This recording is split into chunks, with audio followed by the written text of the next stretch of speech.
Le dossier devant moi ne devrait pas exister. Il m'a été transmis par un contact au sein de la force de soutien stratégique de l'Armée populaire de libération, la division chargée de la surveillance spatiale et des opérations cybernétiques, via une boîte morte cryptée. Le dossier porte des mentions de classification que je n'ai jamais vues auparavant, un mélange de caractères mandarins et de codes numériques qui suggère que ce document échappe même au contrôle civil le plus élevé. Son contenu n'est pas le fruit de spéculations. Il s'agit de données d'observation provenant du réseau de radiotélescopes du Xinjiang et du télescope Guoshujing dans la province du Yunnan. Les services de renseignement occidentaux ont toujours soupçonné ces instruments d'avoir un double usage, construits à des fins scientifiques mais utilisés comme armes pour suivre les satellites et les objets spatiaux que d'autres nations préfèrent garder secrets. Et à la fin du mois d'octobre 2025, ils étaient tous pointés vers une seule cible, Three Eye Atlas. Ce qu'ils ont vu a déclenché un protocole au sein du ministère chinois de la sécurité d'État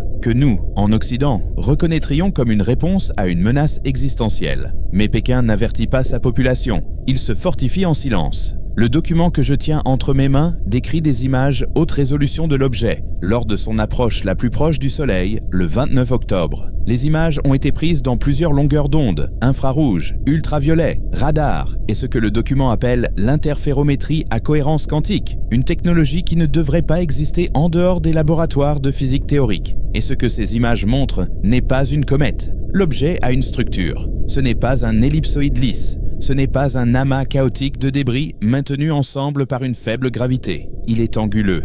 Les télescopes chinois ont capturé les caractéristiques de la surface avec une résolution d'environ 50 mètres. C'est la longueur d'une piscine olympique. À cette résolution, sur un objet censé être un iceberg sale tourbillonnant dans l'espace, on devrait voir des cratères, des fractures, peut-être des jets de gaz en sublimation. Au lieu de cela, les images montrent des lignes droites, des panneaux, des motifs géométriques qui se répètent dans une grille hexagonale sur un hémisphère de l'objet. Les données infrarouges sont encore pires. L'objet rayonne de la chaleur de manière inégale. Un côté est froid, ce qui correspond à la glace dans l'ombre. L'autre côté est chaud, bien plus chaud que ne peut l'expliquer le seul rayonnement solaire. La signature thermique suggère une source d'énergie interne fonctionnant à environ 600 degrés Kelvin. C'est la température de fonctionnement d'un réacteur nucléaire à sel fondu. Les Chinois ont conclu dans le rapport, et je traduis ici librement, que l'objet présente des technosignatures incompatibles avec une formation naturelle. En langage du renseignement, cela signifie qu'ils pensent qu'il s'agit d'une machine. Et ils pensent que quelqu'un l'a construite. Pékin a immédiatement verrouillé les données. Les scientifiques qui ont traité les images ont été transférés dans une installation sécurisée dans les montagnes Taihang. Leurs familles ont été informées qu'ils participaient à un congé sabbatique de recherche à long terme. C'est le même protocole que la Chine utilise lorsqu'une personne est détenue pour des raisons de sécurité nationale. Les fichiers d'images brutes ont été effacés des serveurs de l'observatoire et remplacés par des composites de moindre résolution qui ne montrent rien d'inhabituel, juste une tache de lumière floue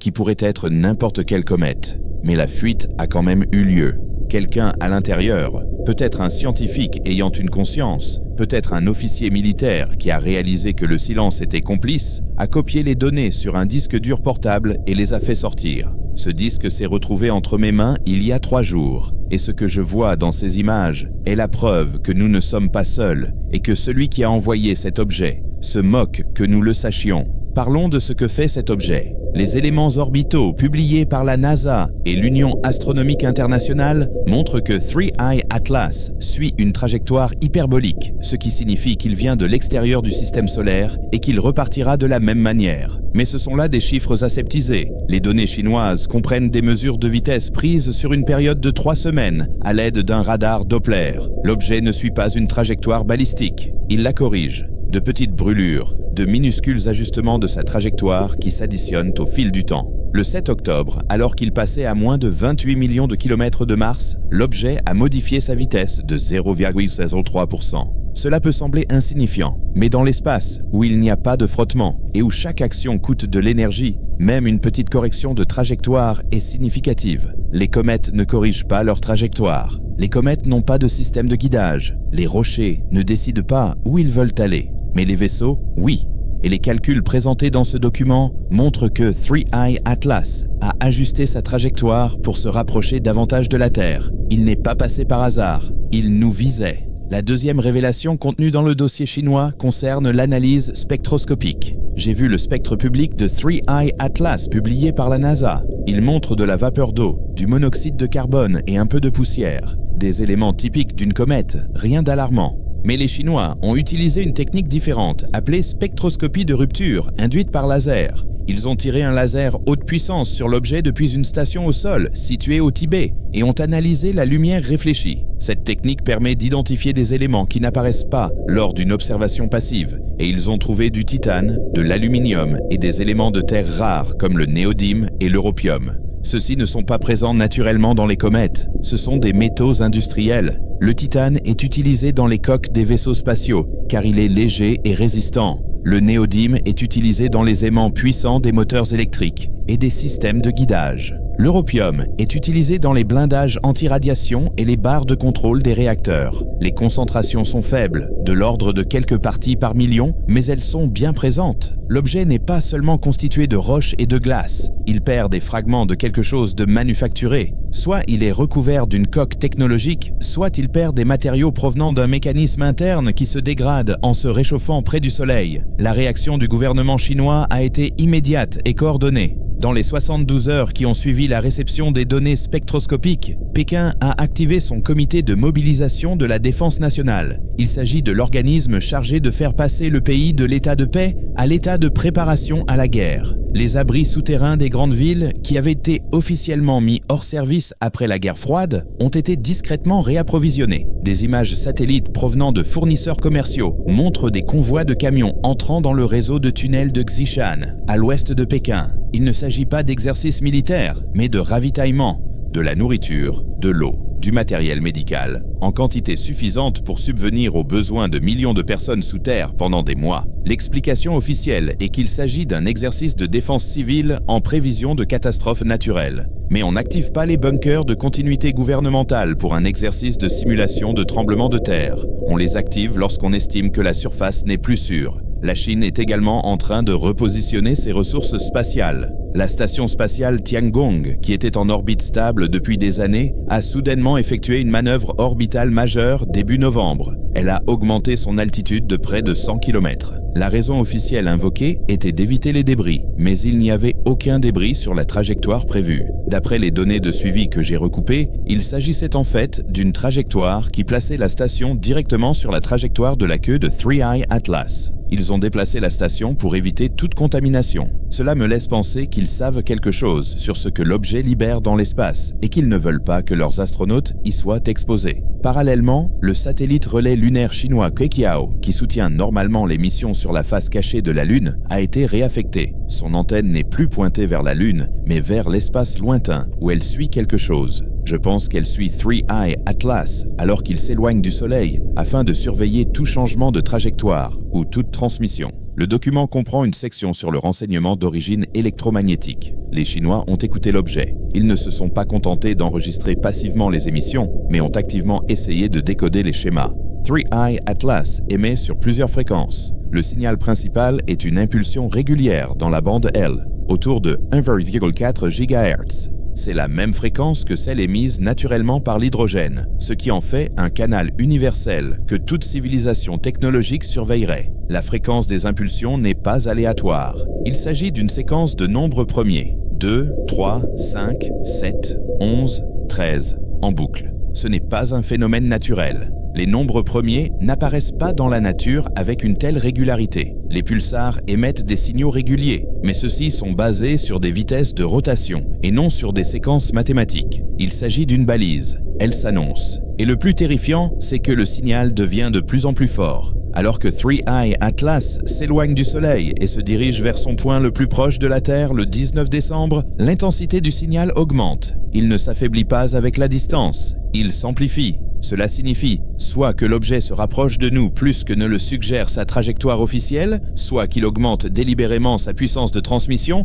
parce qu'il veut être entendu. La Chine a tenté de répondre. Le 5 novembre, la station de suivi de l'espace lointain de Kashgar a transmis un signal de réponse vers l'objet. Il s'agissait d'une simple poignée de main mathématique, une série de nombres premiers, suivie d'opérations arithmétiques de base. Le genre de message qui dit « Nous vous comprenons, nous sommes intelligents, nous sommes là ». Les Chinois essayaient d'établir le contact. et ils ont obtenu une réponse. L'objet a modifié sa fréquence d'impulsion. Il est passé des nombres premiers au nombre de Fibonacci. 1, 1, 2, 3, 5, 8, 13. Il s'agit d'une séquence où chaque nombre est la somme des deux précédents. Elle apparaît dans la nature, dans les spirales et les modèles de croissance, mais c'est aussi un concept fondamental en mathématiques. L'objet ne se contentait pas de répondre, il augmentait la complexité de la conversation, il nous testait. Les Chinois ont envoyé un deuxième message, comprenant cette fois-ci des symboles chimiques de base et une carte du système solaire. L'objet est resté silencieux pendant 6 heures,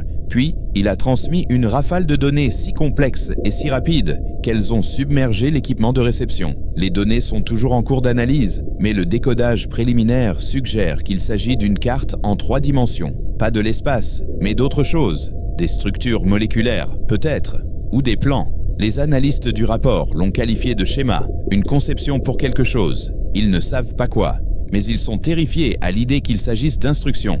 Parlons maintenant de ce qui n'a pas été rendu public. La NASA et l'Agence spatiale européenne disposent de leurs propres données sur 3i Atlas. Je le sais parce que j'ai des contacts dans les deux organisations qui sont devenues de plus en plus erratiques dans leur comportement au cours du dernier mois. Les scientifiques qui publiaient ouvertement sont désormais silencieux. Les conférences de presse qui étaient prévues pour discuter de l'objet ont été discrètement annulées. Le télescope spatial Hubble, qui était censé photographier 3i Atlas lors de son approche solaire, a subi une panne soudaine et est passé en mode sécurisé pendant 2 semaines. Lorsqu'il est revenu en ligne, le programme d'observation avait été annulé. Le télescope spatial James Webb, l'observatoire le plus puissant de l'histoire de l'humanité, n'a publié aucune image de l'objet. La raison officielle invoquée est un conflit d'horaires et des cibles plus prioritaires. Mais j'ai vérifié les journaux d'observation. Webb a été pointé vers l'espace vide, littéralement rien. Ils utilisent l'instrument le plus cher jamais construit par l'humanité pour observer l'obscurité, car ils ne veulent pas le pointer vers 3i Atlas. Ils ne veulent pas que le public voie ce qu'ils ont déjà vu en privé. Le blackout est mondial. Les radiotélescopes qui partagent normalement leurs données ouvertement ont cessé de publier leurs observations de l'objet. Le Very Large Array au Nouveau-Mexique a été mis hors service pour maintenance pendant la période d'observation critique fin octobre. L'ALMA au Chili a été fermé en raison de pannes électroniques. Le Square Kilometer Array Pathfinder en Australie a signalé un problème soudain avec le réseau électrique. Ce ne sont pas des coïncidences, c'est une coordination. Quelqu'un, ou plus probablement une coalition d'agences de renseignement, a décidé que le public ne pouvait pas voir ce que les instruments montraient. Et cette décision a été prise au plus haut niveau, car il faut l'autorité présidentielle pour fermer simultanément les infrastructures scientifiques civiles de plusieurs pays. C'est la même stratégie que celle utilisée lors du développement des armes nucléaires. Vous classez la science, vous faites taire les scientifiques et vous contrôlez le discours jusqu'à ce que vous décidiez ce que le public doit savoir. Sauf que cette fois-ci, la vérité n'est pas une bombe que nous avons construite. C'est un visiteur que nous ne pouvons pas contrôler. Le document chinois se termine par une évaluation des menaces. Elle est clinique, impartiale, le genre d'analyse rédigée par des personnes qui ont accepté que le monde a changé et que leur travail consiste à calculer les probabilités de survie. L'évaluation conclut que 3i Atlas représente un événement de niveau d'extinction de catégorie 1 avec un intervalle de confiance de 73%. La catégorie 1 signifie total. Elle signifie la fin de la civilisation telle que nous la connaissons. Non pas à cause d'un impact, l'objet ne va pas nous heurter, mais à cause de ce qu'il représente. S'il s'agit d'une sonde, alors quelqu'un l'a envoyée. Si quelqu'un l'a envoyée, c'est qu'il sait que nous sommes là. Et s'il sait que nous sommes là et a choisi d'envoyer une sonde plutôt qu'un message, cela signifie qu'il n'est pas intéressé par le dialogue. Il s'intéresse aux données. Nous sommes surveillés. Peut-être sommes-nous catalogués. Ou peut-être sommes-nous évalués pour quelque chose de bien pire. Le document fait référence à des précédents historiques, à l'arrivée des navires européens en Amérique, à l'introduction de maladies et de technologies auxquelles les populations indigènes ne pouvaient résister. Les analystes pensent que si 3i Atlas est le fer de lance du contact, nous sommes la population indigène. Et l'histoire n'est pas tendre avec ceux qui sont contactés par une civilisation plus avancée. La dernière page du document est une note manuscrite en mandarin. Je l'ai fait traduire. Elle dit « Si ce fichier parvient à l'extérieur, partagez-le. Les gens ont le droit de savoir que leur gouvernement se prépare à une fin à laquelle ils ne survivront pas. Les abris sont réservés à quelques-uns. Le reste d'entre nous est censé mourir en silence. Je partage cela maintenant parce que la fenêtre se referme. 3i Atlas sera au plus près de la Terre dans moins de 3 semaines. Si l'objet doit faire quelque chose, c'est à ce moment-là que cela se produira. S'il doit transmettre davantage de données, déployer des systèmes secondaires ou modifier à nouveau sa trajectoire, nous le saurons bientôt. Mais lorsque la vérité sera indéniable, l'élite sera déjà sous terre, les portes seront scellées et vous serez laissé dehors à regarder un ciel qui vous a trahi. Ce n'est pas un avertissement, c'est un témoignage. La preuve que certains d'entre nous savaient et que certains d'entre nous ont essayé de vous le dire. Ce que vous faites de cette information est votre choix. Mais sachez que le silence est une complicité et le temps n'est plus de notre côté. C'est la fin du voyage. Les données que je m'apprête à partager sont la dernière pièce du puzzle, la confirmation qui transforme le soupçon en certitude. Alors que le monde est distrait par des crises fabriquées de toutes pièces et des potins sur les célébrités, la communauté astronomique crie silencieusement. Le discours officiel est que 3I Atlas est une comète qui passera sans danger près de la Terre en décembre. On vous dit de préparer vos télescopes pour un spectacle rare. Mais les notes internes divulguées par les observatoires de Mauna Kea à Hawaï racontent une autre histoire, l'histoire d'un objet qui défie tous les modèles dont nous disposons.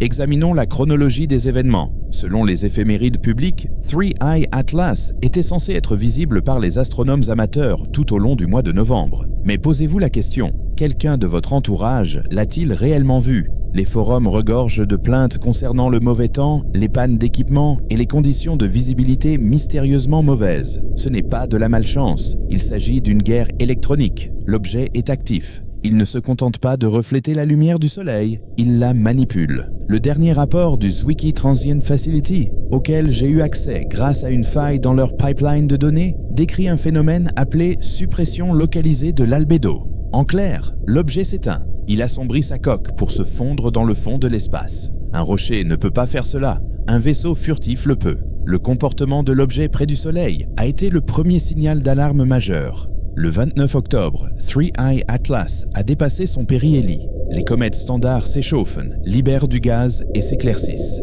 Cet objet a fait autre chose. Il a modifié son spectre. Le rapport public des astronomes Zhang et Battams mentionnait un passage de la lumière rouge à la lumière bleue. Ils ont appelé cela une anomalie chimique. Mais l'annexe classifiée de leur rapport, qui n'a jamais été publiée sur le serveur de prépublication, parle d'un décalage vers le bleu dû à une accélération relativiste. L'objet n'a pas seulement changé de couleur, il a activé un système de propulsion. Il a utilisé la gravité du Soleil non seulement comme un lance-pierre, mais aussi comme masse réactionnelle pour une combustion à haute énergie. Les données de vitesse à partir de ce moment sont terrifiantes. Il a atteint une vitesse qui défie les lois du vol sans propulsion. Parlons maintenant de la destination. La trajectoire officielle indique qu'il passera à une distance sûre de 1,8 unités astronomiques de la Terre le 19 décembre. C'est un mensonge destiné à vous rassurer. La trajectoire réelle, calculée par le radar de suivi de l'espace lointain de Goldstone, avant qu'il ne soit mis hors ligne pour des mises à niveau d'urgence, montre une approche beaucoup plus proche. L'objet manœuvre pour se placer sur une orbite résonante avec la Terre. Il ne passe pas simplement à côté,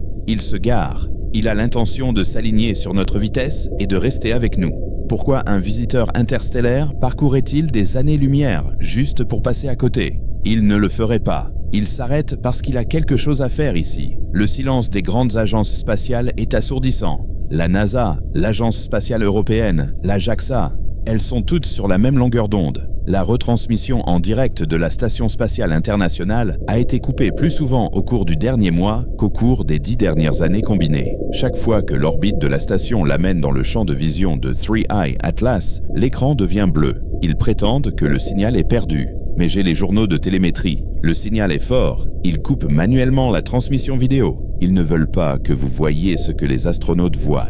Il y a des rumeurs de mutinerie à bord, d'astronautes refusant de respecter l'ordre de silence. Mais comment divulguer une vidéo depuis l'espace alors que Houston contrôle la liaison descendante ? Nous constatons également des préparatifs physiques au sol qui correspondent au calendrier d'une arrivée. La réserve mondiale de semences à Svalbard, en Norvège, a reçu des livraisons imprévues de matériel génétique provenant de tous les grands pays agricoles. Ils sauvegardent la biosphère. Pourquoi faire cela maintenant ? À moins que vous ne vous attendiez à ce que l'original soit corrompu. Aux États-Unis, la réserve stratégique de pétrole est vidée à un rythme record, mais les prix de l'essence ne baissent pas. Où va le carburant ? Il va alimenter les stocks militaires. Il va alimenter les générateurs des bases souterraines profondes qui abriteront les quelques élus. Ils remplissent les réservoirs de l'arche tout en vous disant que tout va bien. La preuve la plus effrayante vient de l'Institut SETI.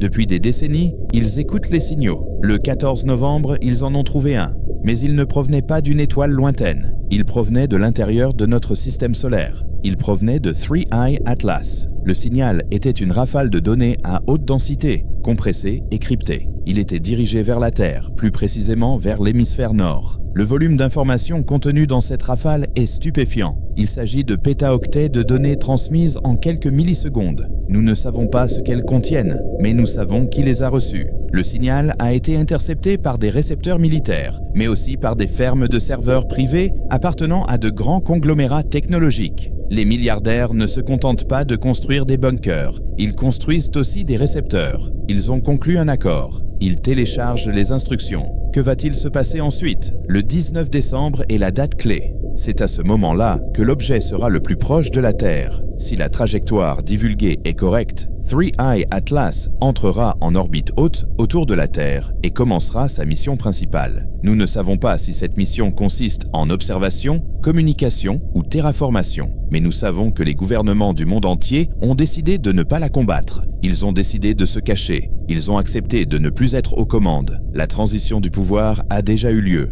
On ne nous l'a simplement pas encore dit. La question que vous devriez vous poser n'est pas de savoir si tout cela est réel. Les preuves sont partout autour de vous, dans le silence des télescopes, dans le mouvement des flottes, dans la panique des élites. La question est, que ferez-vous du temps qu'il vous reste? La fenêtre pour vous préparer se referme. Si vous avez un endroit où vous pouvez vous éloigner des villes, allez-y. Si vous avez des provisions, mettez-les en sécurité. N'attendez pas la sirène. La sirène est pour ceux qui sont destinés à mourir. Le silence est votre avertissement. 3I Atlas est là. L'examen a commencé. Et d'après tout ce que j'ai vu dans les dossiers, nous ne sommes pas censés le réussir. Bonne chance.